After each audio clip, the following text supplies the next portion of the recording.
Welcome everybody to the Audit and Risk Committee meeting. Just like to start with the kamakia, haki roto, haki waho, kia tau te mare ei, kia nei, ina hiki, ni ina hiki.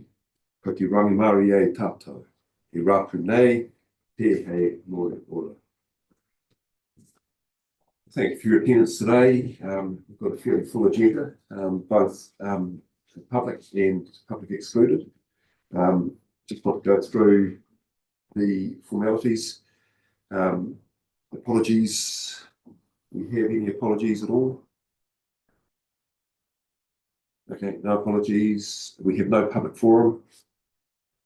Just a confirmation of the agenda. Just need to advise that, and I'll actually need somebody to move and us to second, or then someone second also, that we bring forward 9.4 Asset Management Internal Audit Update to be presented by Tom Dyer. We can bring that forward to the start of the meeting. This will be the first matter. Ahead of 9.1. Confirm the agenda with 9.4 is the first one. I'm happy to move. That's right, thank you. And someone second? Second. Thank you, Andrew. All those in favour, please say aye. Against? It's carried. Okay. Good, thank you. Just roll down to the minutes of the previous Audit and Risk Subcommittee meeting. Could we have somebody move that they approve a quick record of that meeting? I'll move. Thank you, Andrew. I can see. Alexa, second. All those in favour? Right. Against? Okay, that's carried, approved.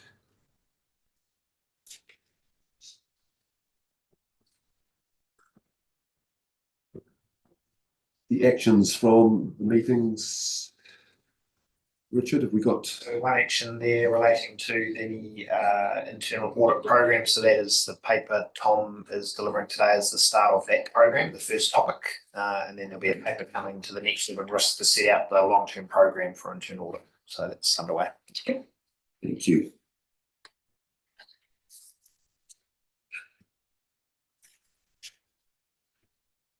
I have missed the declaration of interests. Has anyone got anything to declare? No, that's fine. All right, so we can move straight into asset management. 9.4. Tom here. Here it is. Kia ora. It's all yours, Tom. Thank you. And thank you to the committee for the flexibility with the agenda. I appreciate it.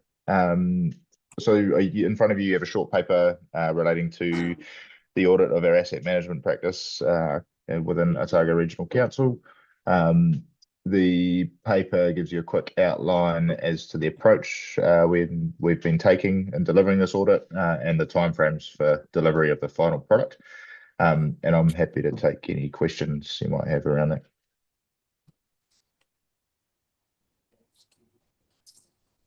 Andrew, yes.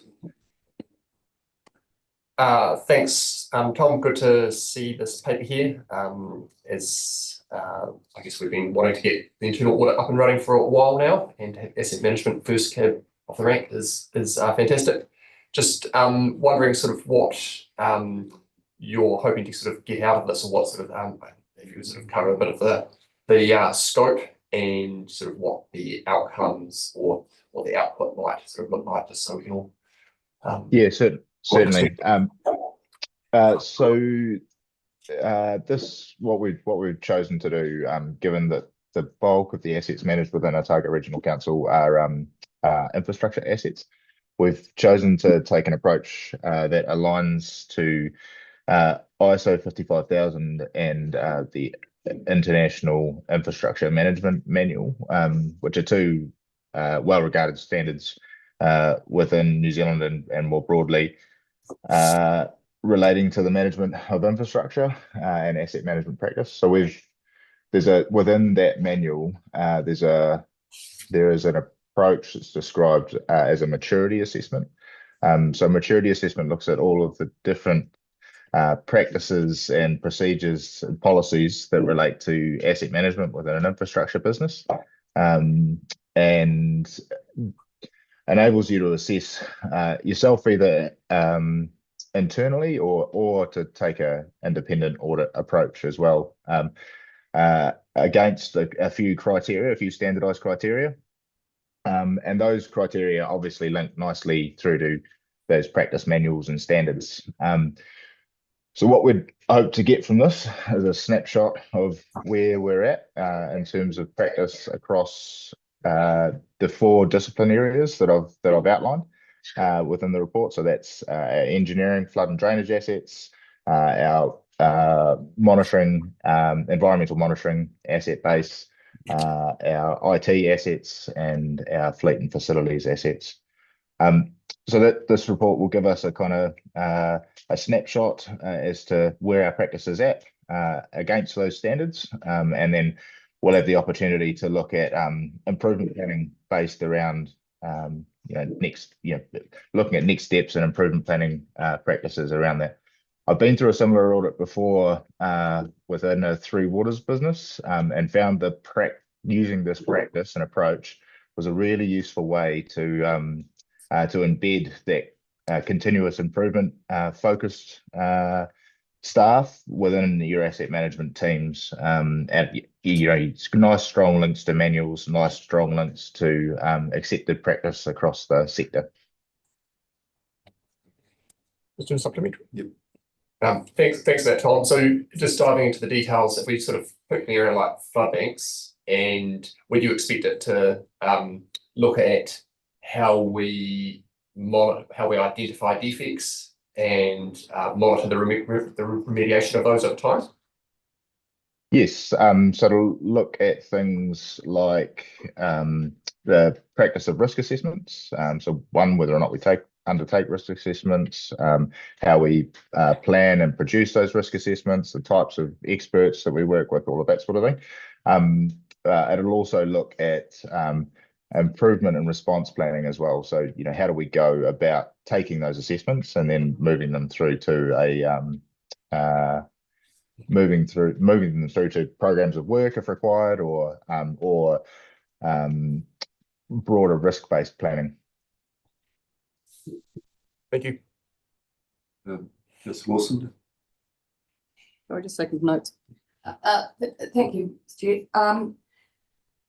The environmental monitoring, and I mean, asset management is something that sort of you can glaze over sometimes and think it's all about depreciation and making sure that they're just functional. The other part of that is, are they fit for purpose, which is, and it's something that I've had a concern about, and I'm just wondering, how do they assess it?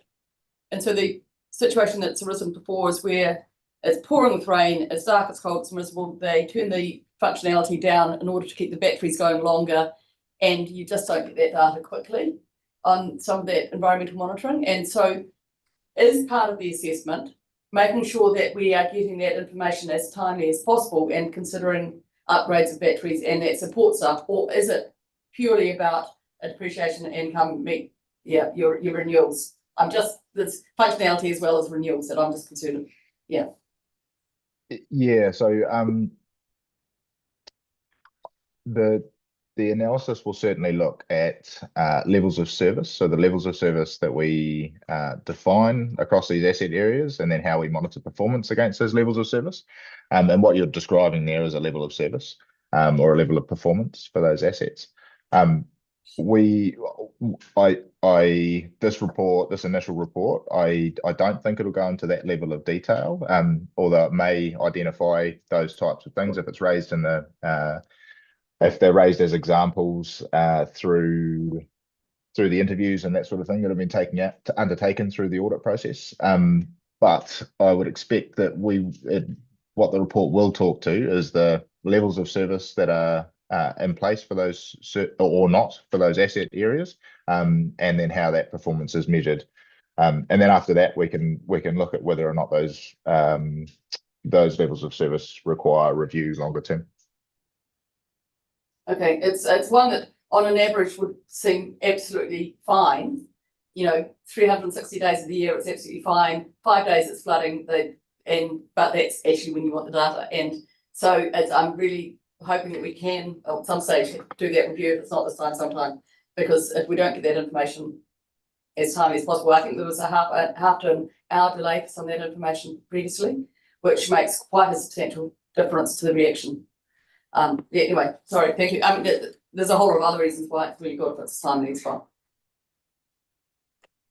Kevin, do you have a question? Yeah, Tom, it's good to see this going on. I wonder at what level do you go into the maintenance programs and the effectiveness of those maintenance programs within those areas? Yep, so the audit will look at the existence, or whether or not maintenance programs exist. It'll look at effectiveness of those programs. It'll look to how those programs are assessed against strategic priorities or levels of service. So it'll give you a sense of where that capability exists, how we measure those things, where we've got plans or programs in place, how we measure those things, and it'll give you a sense of I guess overall effectiveness. It won't go down to the detail of this maintenance program was delivered or not delivered in a given year, but those things might be raised as examples if they come up in interviews and that sort of thing. Yeah, thank you. Any further questions? Somebody care to move that we note this report? Yeah. Thank you, Kate. Second. Kevin, thank you. All those in favour? Right. Against? All right, thank you, Tom, and we look forward to seeing that report coming back on the 5th of December. Thank you. We'll see you at the end of the year. Right. Or earlier. Okay, we can move into item 9.1, safety and wellbeing. Mark, I think, is coming up front with his team. So welcome.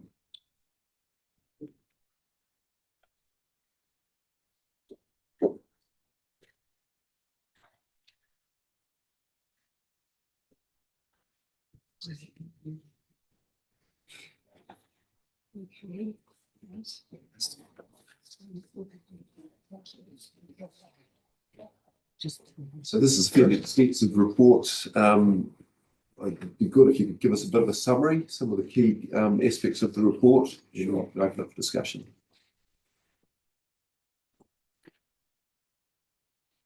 Hello everyone. So as always, both teams are busy juggling a day-to-day workload of our forward program of projects and initiatives, as well as the day-to-day service delivery and any reactive stuff that comes up. Key highlights, as noted in the report, would be a couple of inaugural events. A Health and Safety Rep Summit was really well attended with great engagement, really productive, a lot of ground covered, and the People Leaders Forum, in which we had all people leaders at ORC together in one place, was really rewarding to be part of, and a very positive session, particularly talking about how as leaders we can champion and reinforce our new values to embed them as part of ORC's culture. Another thing to mention would be the Wellbeing Survey and Engagement Survey, which have given us really good insights in how we're tracking to work with people leaders to improve things in the future. And have to take questions.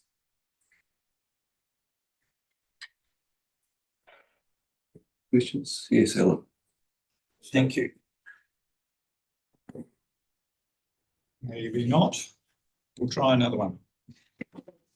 Might be too many on, I think. Yeah, no, thank you. Look, I'd be interested to know a little more about people leaders. Maybe I should know already, but who those people are and exactly what their role is and what you're hoping that will achieve.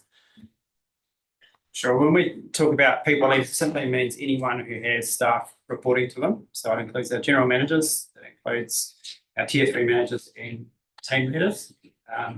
So it's just trying to, I guess, it's great to be able to use that term and treat all our leaders of equal importance in terms of the responsibility they have in managing people and contributing to a good work environment and culture. And the people leader forum that we had at the Eco Centre was a positive step forward in having everyone together so that they could all hear the same messages from Richard around his vision for ORC and our future direction, and that we could cover important ground like the mission and values and the role we have in that as leaders. Okay, thanks, Doug.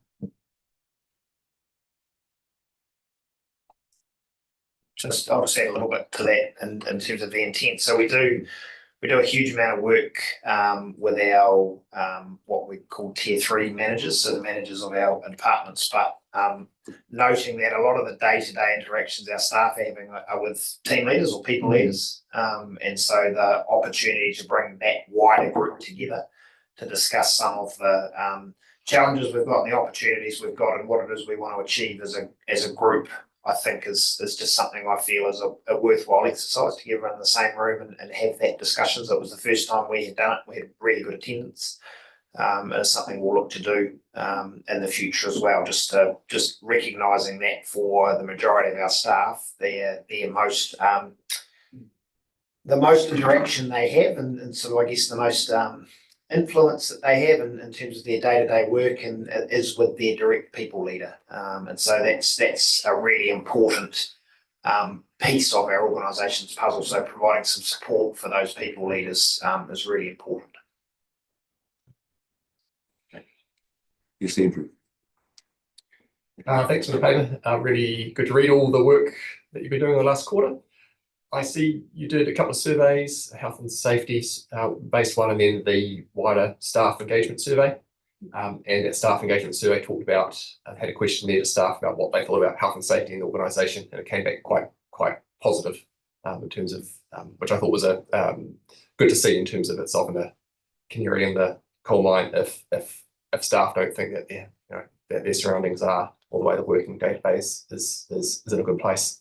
I was just wondering, in terms of the wider results from that engagement survey, I'm not too sure if council's seen that already wider outside of this committee, or if that is going to get shared, because I know that both learnings and the positive attributes that come out of those engagement surveys can be really good to see from a governance point of view. I'm not too sure what the process is for you sharing those results wider. Yeah. New to me, so I don't know if you have any particular view, Richard, but I think it's now been shared. It's been discussed at ELT in terms of what the information is saying, and ELT's identified a focus area and some improvement actions. There's work going on in terms of managers having team sessions where workload allows to identify actions. So do you have any views, Richard, around sharing it with council? Yeah, no, look, I think now we've gone to the point where we've received it, considered it as an ALT and considered what the response would be, then look, probably a good idea. It's something that we can share more broadly. The results are good, just in terms, not as in it's good for them to be available to the governance table. So we'll package those up and share those just in a way that's easy to digest, and also incorporate what we've been doing in the last couple of weeks around ELT's response to those in terms of priorities over the next 12 months.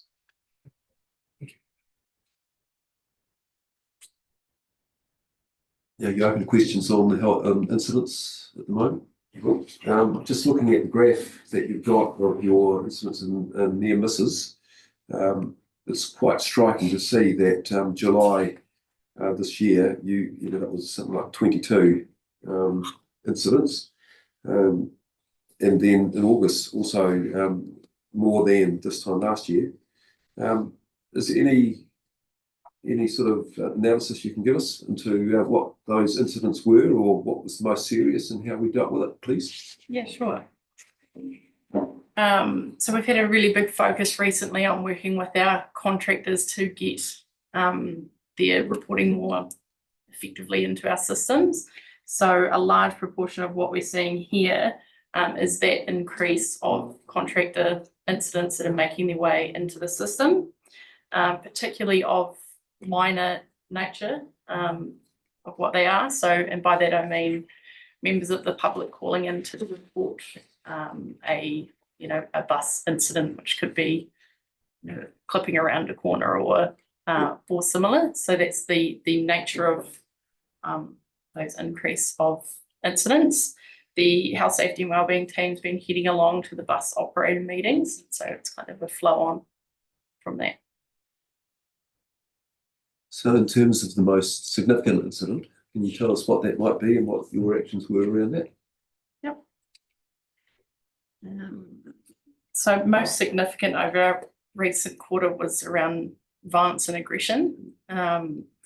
So incident actions that we've been working on following that have been refresher messaging internally, but also working with our contractors to understand what controls that they have in place. So specifically their training program. So action wise for us with contractor incidents, it's ensuring assurance that they are following actions rather than us implementing actions for them. Yeah.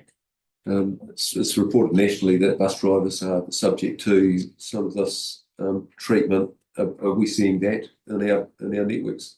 Yes, we absolutely are. Yeah, we've seen an uptick in that since the bus up incident in Dunedin, and then it has highlighted other issues that have been happening right around the country on public transport networks. So it's an area that all councils responsible for public transport need to be very conscious of and working very closely with contractors. There's obviously a lot to learn from the way other councils and other well, the contractors are often the same, but there's other companies involved in this deal with those risks, and that has been a big focus for Gina and the team, but also obviously for our transport team who hold the day-to-day management. There's been a communications campaign launched in the almost a couple of weeks ago too, that is around just being respectful to people on the bus network, be it drivers or other passengers. So just trying to promote those messages about good behaviour, and that tool on its own is obviously not going to solve the problem, but it's just the various different mechanisms that are available to try and drive better behaviour, and you know, have the tools in place when we do experience some of the more unsavoury behaviour that we still get from time to time. I've used the public transport system in Wellington a bit lately, and some of the signs they have on the trains act as if your auntie is watching. Things like that seem to be quite good. Okay, thank you. Any other questions? Yep. Yeah, probably is what did mean to Richard this one. So the human resources dashboard reporting. Just a couple of things are just about, so I've gone back to September the year before, which is quite interesting, just comparing the two. So sick leave taken is about the same, annual leave balance is about the same, but you've got a bit of a hiccup in the next one. Staff turnover, it's gone from 22.5 the year before, now you're down to a very exciting figure of 10.5%, Richard. So, and what we're seeing here is this very good reporting and then a very good response in your surveys that you've done. So you must be feeling quite pleased with that result, to take it from, which was probably quite a worrying figure last year, to now something that's which we considered good in the industry, I think.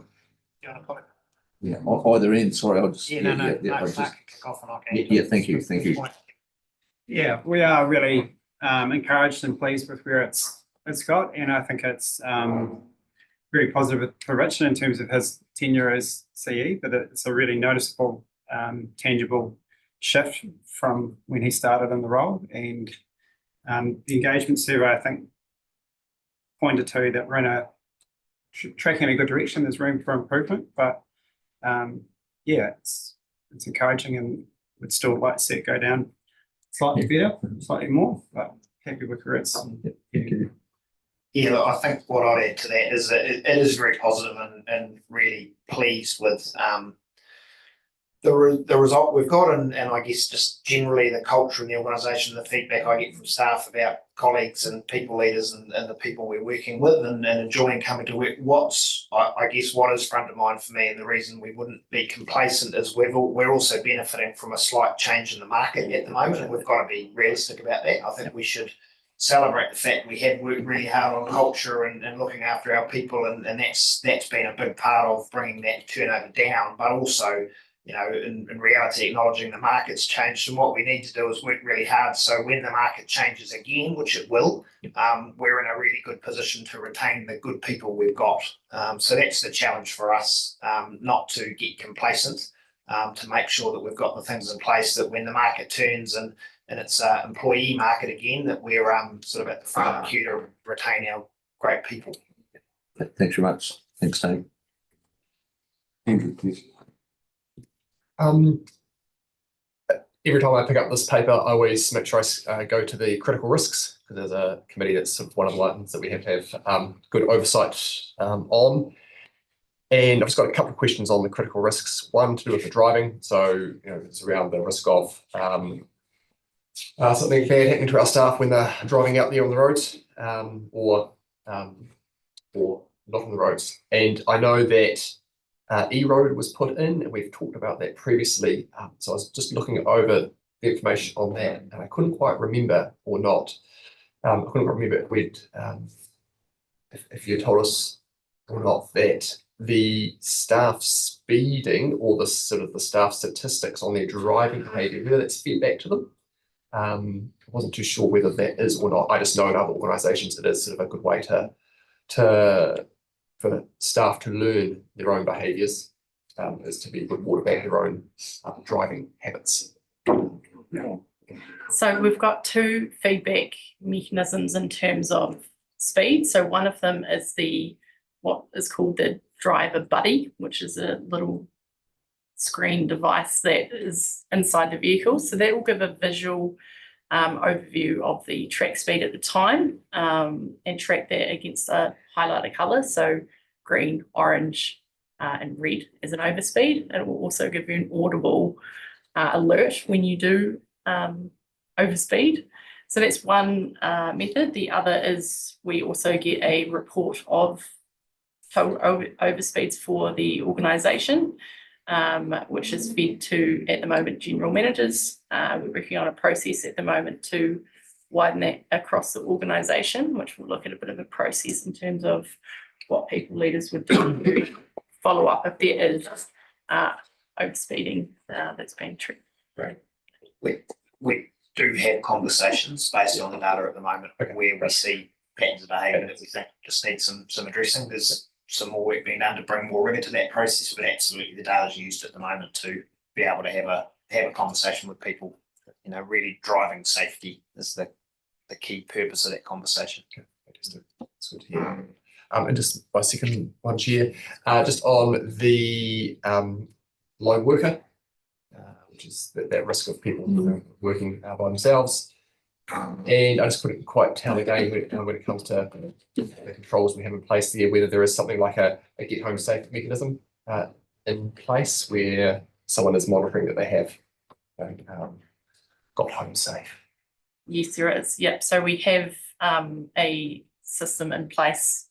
I think it is Get Home Safe, doesn't it? I can't quite recall.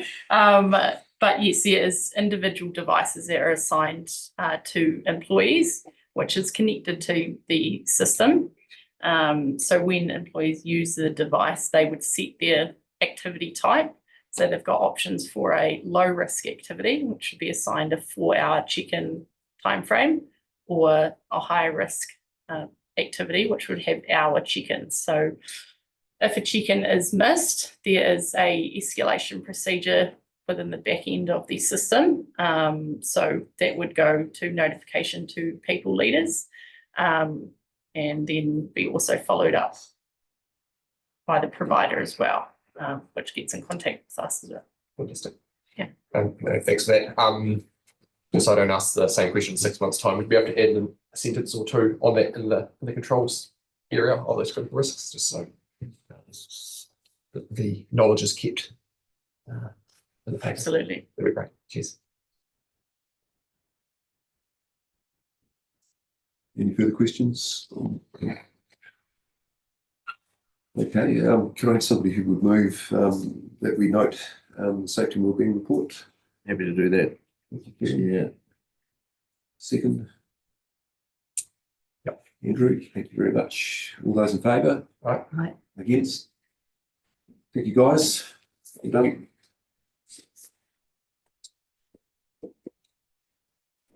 It's just about needed. If you want to know what the plans. Because I'm not, I go to people. And I ask them, Yeah. one of them is a bit, that's good down south. Yeah. That's it. Welcome back. So Nick, here's the Treasury report for us. And take it away.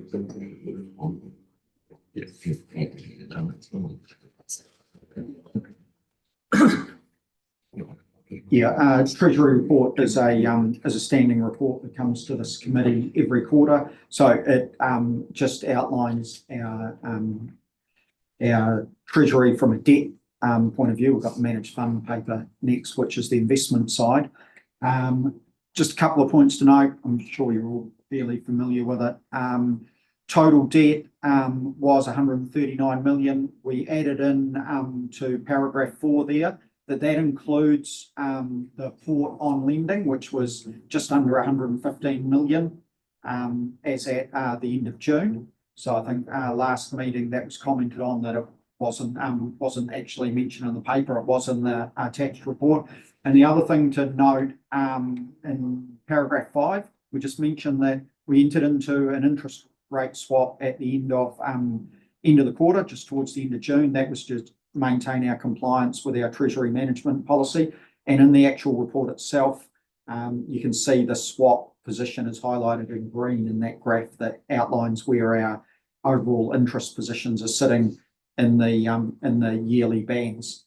So they're probably the two key things to note out of this report. Good rate. It's a very good rate. Oh, for the interest rate swap, yeah, because it's a forward swap, so it starts in 2026. But that shows you where the market view of where interest rates are heading. So yeah, 4.115. The fact is, you can live with that whichever way. If it does go under, you're still not. Yeah, it's not going to go much under. Yeah. Nick, are there any expectations that our debt position is going to change in the next quarter? Our long-term debt won't. Just at the moment, we took out a 2 month,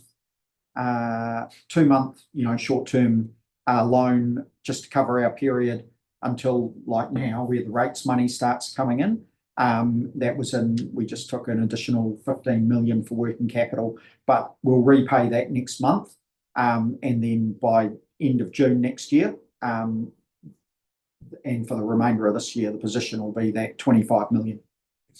I'm just wondering how the effect of us changing the rate, the way people pay their rates, has an effect on this, because for some of us we're paying 3 monthly, and now some of the money's going to come in quicker, earlier. Has that been factored into what that looks like? I presume it's a much better scenario for you. No, it doesn't. The tri-annual direct debits were taken on end of October, February and June. Mm-hmm. So we're removing that, and people can choose what they want to. Most people are choosing to switch from that to monthly. Yeah. So if they do, in fact, that means that, of course, instead of getting a third on the 31st of October, the first payment would go out in October, and it would only be 1/9. So in fact, we sort of get through to about February where we're about neutral, or it might be just in January, we might be sort of slightly ahead, then we're back even again for February, and then so it's not until right at the back end that it makes any difference. So it doesn't really make any difference to us. Most people, and we're still seeing it again, despite the fact that people would say, rates increases and they've gone up, most people still choose to pay their rate in the lump sum when it falls due. So we've actually had a bit of an increase in the amounts that we would actually get just paid as an annual amount right now. People getting the bill and they're just paying it to get it out of the way as soon as they get it. Quite often people, well, even the people who are doing that, they'll probably wait a month to do it. Some of them are just paying it straight away. There was going to be another question on that, but I've talk just about gone out of my Can I mind. just- But, you know, there's just an interesting way the cash flow goes. Yeah. Kevin. So Nick, because of this question, so therefore by the more that we have going on what it might be right for Kat, the more that we have going on a monthly process, actually that's we're losing the interest that we'd normally gain by having that paid at the start, so that will increase pressures.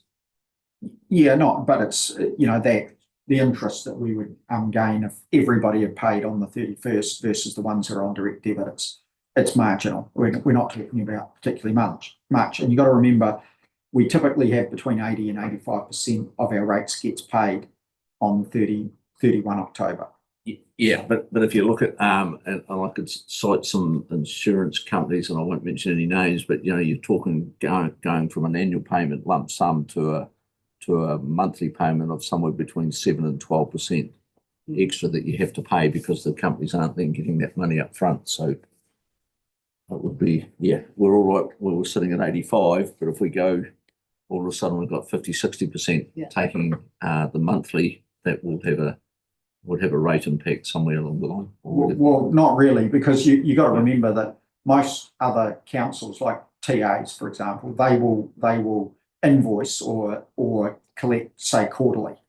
Yeah, so they're already stretching theirs out. We bill once a year, but it's our rates revenue for the whole year. That's right. So the theory is that, and what we do in the rates resolution is that so long as people have paid by the 30 June, you know, in line with whatever arrangement they make, then we don't charge any extra for that. We don't. Yeah, I realise you don't. But so we're a bit different in that, you know, we see that as still paying the bill as it falls due, even though strictly speaking, the invoice states 31 October. Yeah. Yeah. Any further questions? Okay, well, we just need to once again note this report and the Attached Bay Court Treasury report that's there. Thank you, Kate. Seconder. Second. Thank you, Alexa. All those in favour? Aye. Yes. Okay, that's carried. Well, Isaac, we can move on to the managed fund portfolio performance update. Yeah, this is the performance update. So typically we have had this last month, it was in the public excluded, but we've moved this report itself into the public session. So it's a fairly concise report from JB Ware, just outlining how the portfolio has performed. So again, a couple of key points to note. It's at 30 June, portfolio value was 27.284 million. And the returns are noted in the report. So they had over the 12 months, it had an 8.7% return, which was 1.7% ahead of the benchmark return. So they're probably the two key things to note. They give various bits of their market commentary and just general market outlook, which is always interesting if you're that way inclined. Have we seen any changes to the performance of the portfolio following the change of our SIPO? The change to the SIPO was in place before Christmas. Remember, I think they had it in sort of by end of November, early December. So most of that, return reflects the SIPO as it is updated, at least 6 months of that. So from my point of view, whether they would say, yeah, they think that it has, we'd have to ask them. And typically we get JB Ware down to do a face-to-face with this committee once a year. So I had mentioned to them that we'd look to get them down for the December report. So I think that'd be a good opportunity to ask them where they think that's at. But on the face of it, I haven't seen anything. It'd be interesting to know what the impact of having ethical investments as opposed to having non-ethical investments was, whether it's positive or negative. It'd just be something worth knowing. So. Yeah. Any other questions on this report? No? Okay. Cool. So, once again, can we please move that we note this report? Andrew, we'll move that. Take second. All those in favour? Aye. Against? Aye. Thank you. Go on, Gary, that's you. Aye for an against or an aye? No, that was a 4, I think, was it, Gary? Thank you. Yeah, sorry, it was a 4. It just takes my finger a bit slow getting to mute. I sort of forgot that you were there, Gary. So, but anyway, welcome. You've been here all the Right, it time. happens regularly. Yeah. Right, look, we're now on to item 9.5, which is our deep dive on statutory compliance. So we've got Janet taking us through this one. So welcome, Janet. And Mark's coming up as well.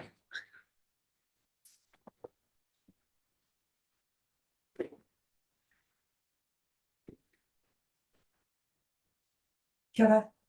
So today's report is to update audit and risk on the strategic risk that arises from our legislative compliance. So I bring a 6-monthly report to audit and risk regarding statutory compliance. So a lot of what's in the deep dive will be, I hope, quite familiar with you, but we also set out in the report some of the other, I guess, safeguards or securities that sit behind our processes that should give you more confidence in what we do at council and how we go about achieving that.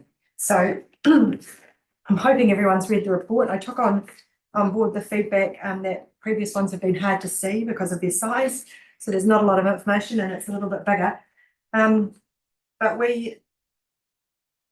the primary tool we use is Comply With, and it maps 920 unique legislative compliance obligations across 1,404 individuals, but only 46 individuals at council hold those obligations. So it's team leader and above. But what we're really looking to achieve with Comply With is training and embedding it in our staff from their very start at the council, because of course we want them to have a long and successful career, but also that the knowledge of even the most junior staff around the legislation that supports their roles, just such an effective way to bring the team along. So if we can get everyone compliant from the beginning, we're going to have a much greater prospect of success. So the Comply With tool allows us to do that, and it's very effective. We could be surveying yearly. We choose to survey 6 monthly, and in between that, we're also actively monitoring action plans and corrective actions and looking at reassignments and making sure we've got allocations of obligations correct. So sometimes in council we'll have people in different roles across council that hold the same obligations because they, so many times our roles and our duties overlap. So the first tool is Comply With. The risks of non-compliance are set out in the report. To date, touch wood, we've avoided them. So that's an exciting thing to be able to report. I'm confident to say that Comply With is very effective. And apart from continuing and continuously improving the training and the support and the way we develop and deliver that tool, it's exceptional. It was a good investment. It came on before my time, I think, just before my time. So I'm happy to support that. The other ways we work in council to deliver our legislative compliance relates to our policies and procedures, and that includes our delegations manual. There are a host of policies and procedures. There are many in the governance space, so you'll all be familiar with the ones that apply to councillors, but there's also equally, if not 3 times more, that relate to staff. Now, they are certainly effective. We're not seeing major issues arising with that, but what is the challenge is making sure our staff are aware that these policies are there and they're actually using them. So it's how we embed them. And the launch of our new missions and values gives us an opportunity to refresh that approach. So I think that that's a space that we can improve our performance in. So that's why it's highlighted as partially effective. In terms of our training, the legal team delivers mandatory training on Ngoima and privacy. So we're very effective in that space. In the last well, since November 2022, when I came on board, I think we've trained 299 people, which is not to be sniffed at. Some of that's refresher training, but it's important and it's a very effective. And we do targeted training across teams as and when is needed. And some of those are very robust when you've got, you know, a team of maybe 30 biosecurity officers. Some of the questions that come flying at you are rough and ready. But it's important that people know how to respond in the field, because that's when they actually need the advice, not when they're back in the office reflecting. So I'm confident that our training's very effective. Equally, our reporting and monitoring, you know, in terms of your governance, you should be confident in the way that we do regularly report. Certainly in my space, I speak to my general manager or who's stand-in, and also report to ERT on the monthly, 6 monthly reports to you. But anything I have concerns with, I immediately escalate. But usually it's not like that. You know, one of the best ways that we operate at council is our culture. And so just even by being approachable and being around and speaking to people, you minimise those things that might not even become an issue just because you're aware of what's going on. So a conversation with someone in this space will alert you to, well, actually someone else is about to work with that individual in that space, and perhaps we need to have a better process, or we can put some sort of safety rails around that. So I think it's about a whole of organisation approach. And then as well as that, and as you're all aware, our legislation just keeps changing on us. So we don't sit still. There's been more changes since the change in government. I think more significant changes in the environmental space since the change of government than we've seen in a long time. And not all of that has finished. So it's ongoing. We keep up to date with the law in a lot of various ways. Probably between 4 and 7 times a week, I get some sort of alert or update. So we're regularly being reminded of changes. If it's not a change that's coming into force, it's a bill that's considering a certain topic. So right from, you know, the initial consultation period, we work right across that. And we work, you know, with the parliamentary office when they're looking at doing audit in council, all of those things. So we are, I think, pretty well adept at scanning the horizon and making sure that we're future-proof in our approach. And I think you'll find that in terms of our compliance, we're right up there with the best. But I'm happy to, I mean, I could talk a little bit longer, but I'm happy to take any questions or answer any pressing topics or issues that you've got. Okay, so Kate has her hand raised. Thank you. Often the delegation actually comes to us as council first. It's our responsibility. And then we delegate to the CE, and then he may delegate further down. That's generally the tree. And I'm interested in, if there is an issue, does it ever come back up the tree, or where? Is it just to here, to audit and risk? Or because it doesn't go away from us just because we've delegated it. The duty is still with us, I think. And so if there were an instance where, and I appreciate it's really hard when the laws are changing, that it's something acted without a delegation, when would it come back up, or is it dealt with at its operational level? Because, yeah. Well, we are in public, but Yeah. I can Oh, no, say, sorry. I can say quite confidently that sorry. that we, in terms of ELT, I report on organisational risk monthly, and it would come back to council from ELT if it needed to be escalated. And certainly when I report to audit and risk 6 monthly, you're seeing things that are coming up as a right, you know, they're not causing insurance claims, but they're notifications. And delegations, or if there is any suggestion of some sort of, and as I said, generally we're very compliant. So you won't be hearing about it because it's not happening. It's a bit like me bringing you the whistleblower update. I did that because you might think we don't have a whistleblower policy, rather we have compliance with the policy. So when you'd know about it. You'd know about it, and you'd know about it in our 6 monthly reports, but you'd know about it because Richard would have escalated it to you, because I would have escalated it to him. So this looks like you go on Joe Bloggs, the biosecurity officer, goes out, does a job or warrant, uses warrant.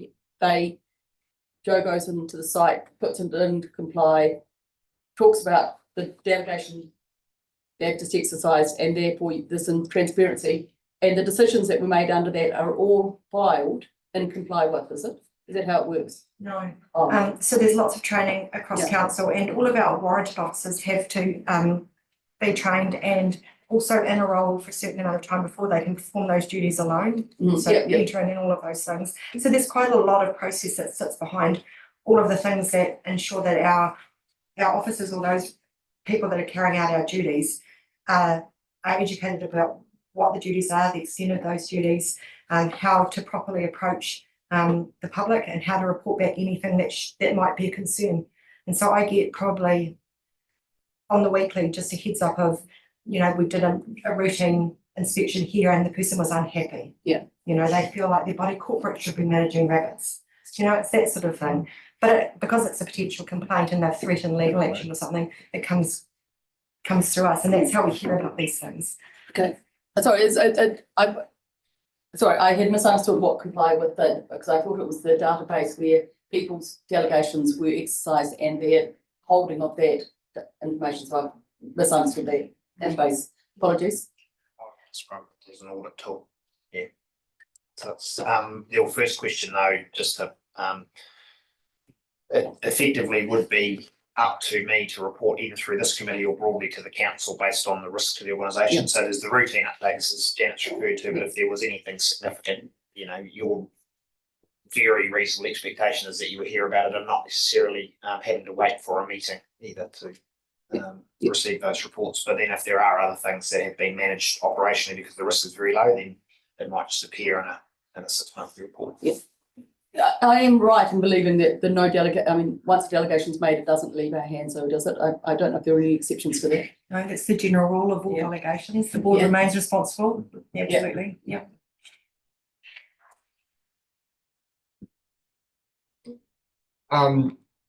Thanks for this paper and that comply with tool. Certainly sounds fantastic, and I certainly the breadth of it in terms of the coverage across staff and also the detail it goes into with asking for their compliance with all the statutory obligations is great. I certainly know the one area where you do have to be a little bit careful is self-compliance. So it's people self-declare their compliance. And so just thinking through that, and I know we've raised it in past committees, so I'm just wondering where we're at with that thinking in terms of a check or review process, whether you think one's warranted or not, just to make sure, from time to time over certain areas. And I can imagine it'll be different for certain areas. Some areas there'll be that sort of thing happening already as part of it for different reasons, and others maybe not. So just keen to hear your thoughts on that. Absolutely. Comply with is a self-reporting tool, so it's absolutely reliant on someone being free and frank with their actions. But we don't just send people out without training or knowledge or supports. So there is the buddy system to make sure people, once they're on their own, will be trained and able to cope with that. And we are still looking at embedding auditing. So with the change to our ELT structure and the change of responsibilities that sit across our senior roles. I don't know if you can hear me. It's very loud out there. With the changes and the ELT roles, it's a great opportunity to retrain them. And so we're going to be shifting the focus to general managers and their directors and to their teams to be consistently having those comply with talks on a regular basis to make them ensure that their staff are accountable. But we look for trends is what we do, Andrew. So if there was a couple of complaints about the same team or the same members of the team, we would look to ask them to provide support. We wouldn't, they just don't get missed. You've got a really capable senior leadership team within all of the teams that gives you confidence. And I've worked with teams to create processes and process improvements and to really embed the need for appropriate training so that we don't find ourselves being non-compliant. And when we receive a complaint that actually escalates, I've never yet seen one that's given me cause to believe that there's a significant issue with our processes or our procedures. I mean, you can trust in how we are you know, in the way that we're delivering our core obligations. We really are, yeah. But so auditing too will be, and so this is part of the loop, that's really reliant on them reporting, and everyone's really great at putting their best foot forward, but not so much great at sharing learnings. So I guess it's a culture thing, but it's just as much to be learned from someone sharing a positive outcome as a near miss, or I think this could have gone better, and maybe then you brainstorm. So that's the way we want to look at the auditing rather than, yeah. So it's still a work in progress. We're just don't seem to have manpower at the moment to commit a lot of time. So it sounds like maybe the auditing is going to be on hold or not done, and more it's around training and education. Is that what? No, so can I just jump in there? So because we have had this discussion at the committee, and I've had it with Jennifer. So there is absolutely intent to bring a small audit function across the top of comply with, because it is a self-assessment tool, and we need to recognise that there is a resourcing issue at the moment. And that's just something we're going to have to work through. There's some leave and some other things, and been some other priorities. And if we can't get that internal audit sorted, we'll have to look at what resourcing would be required. But I think it's an important part of the overall integrity of the process. Great. Yeah. Thanks. Yeah, great. Thank you. The safety guide that is in place is that you would see the complaints being filtered through. So you'd see that it wasn't working, that something was going wrong. Yeah. To highlight that their self-reporting was perhaps not accurate. I'll just add one thing on it obviously gives us centralised data, and on the health and safety obligations, there are overlapping duties. So something we looked at this year was getting a download of all the reporting against those obligations across council. So that was really interesting to see, had they said obligation did not exist. And so that creates opportunities for conversations around those obligations. So that's just a start, but it is a really good, powerful tool in terms of providing information. Kevin. So this is statutory compliance around our legislative obligations. So if I could give an example, and I'm not sure which I'll just talk that way with my phone. I'll talk into the vacuum and someone will pick it up. So I'm just tracking, I'm just trying to see how we track things in that. And if I can bring this up. So Waitaki District Council have just recently handed back the existence of their moorings in the harbour. They're in the process of handing them back to people that have leased them off them. So, and our legislative obligation is to ensure that those they comply, and that those moorings comply. So historically, that probably hasn't been done that fast by either the owners or other parties involved in it. So where is the mechanism to show that we're policing a piece of legislation correctly?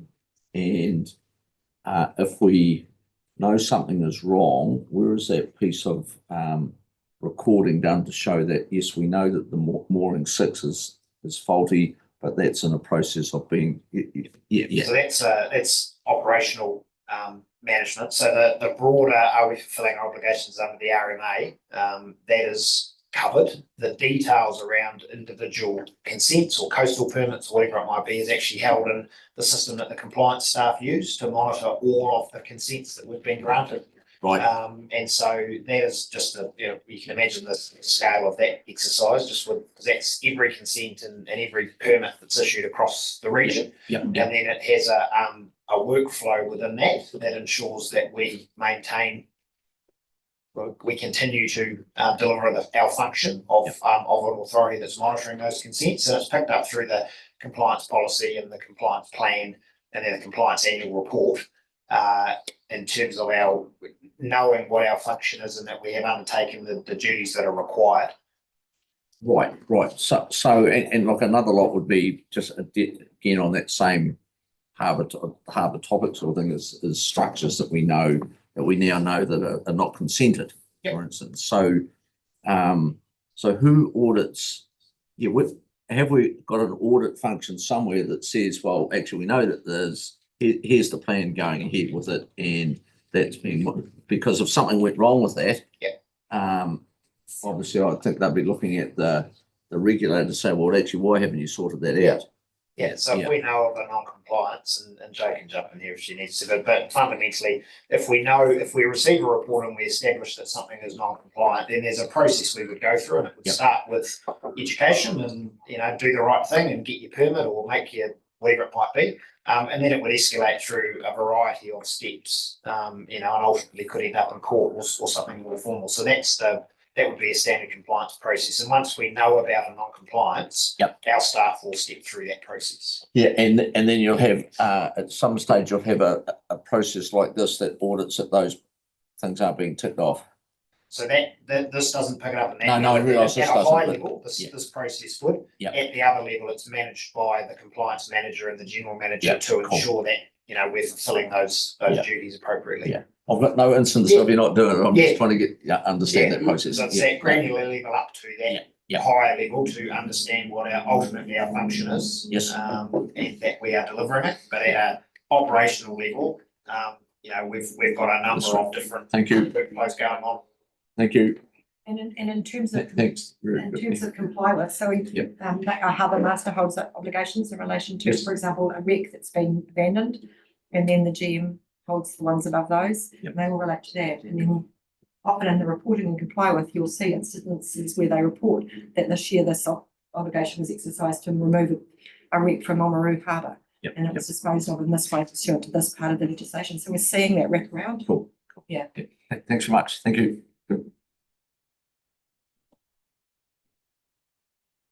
Happy to move if you're. Okay, that's great, Kevin. So can we have someone second? Second, Andrew will second that. All those in favour, please say aye. Aye. Thank you, that's passed. Kevin, you have this amazing ability to fill me with confidence. And your systems. Thank you.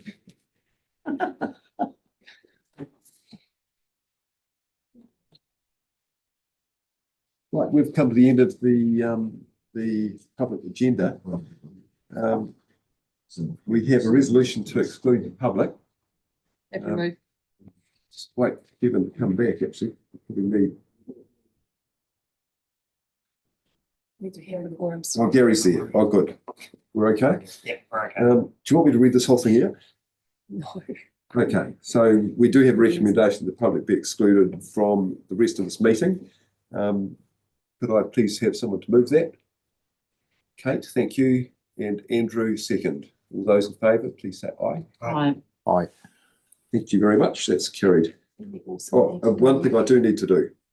I have to move that Scott Hawkins and Heidi Rojoki from Deloitte stay in the public excluded meeting due to their knowledge of the matter 3.4 managed fund report. And probably the audit as well. Someone to move, please. Kate, second, Andrew. All those in favour? Aye. Against? That's carried. Right, thank you.